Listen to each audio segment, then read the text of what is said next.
And of course, we're going to start off today with the latest on the coronavirus outbreak. Here are the numbers you need to know. More than 500 cases have been reported in the U.S.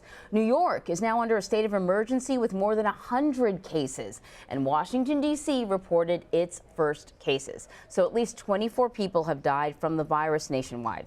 Laura Podesta is here joining me now.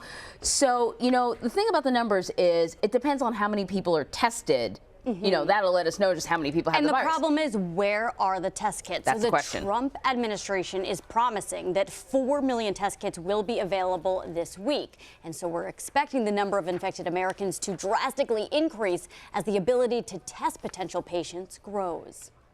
They'll wipe them down before they go to the customers. Alabama does not have any confirmed cases of the novel coronavirus yet, but this Huntsville restaurant is not taking any chances. We know this is coming. We are watching the news just like everybody else, and we want to make sure our customers feel comfortable. More than 500 people in the U.S. are now infected as testing for the virus increases. Iowa's first two cases in Virginia. Federal health officials say Americans need to take preventative measures. It's our responsibility to protect the vulnerable. No large crowds, no long trips, and above all, don't get on a cruise ship. At least 21 people aboard the Grand Princess have coronavirus.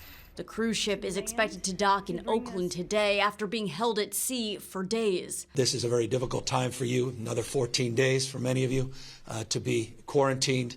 But it's all about not only your safety, but your family members and your community when you come back home. Officials say they aren't ruling out taking the drastic measures that other countries have put into place. You don't want to alarm people, but given the spread we see, anything is possible. Italy has locked down 16 million people, while South Korea adopted new rules to evenly control the sale of masks.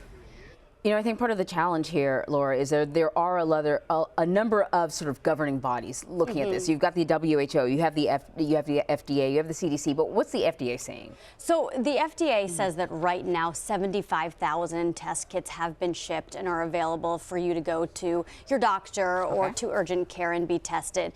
But that is a very, very small number. So for the Trump administration to be promising that 4 million are going to be out by the end of this week, that's a daunting task. Yeah. We'll see if that actually happens. But that's the big question I think a lot of Americans have.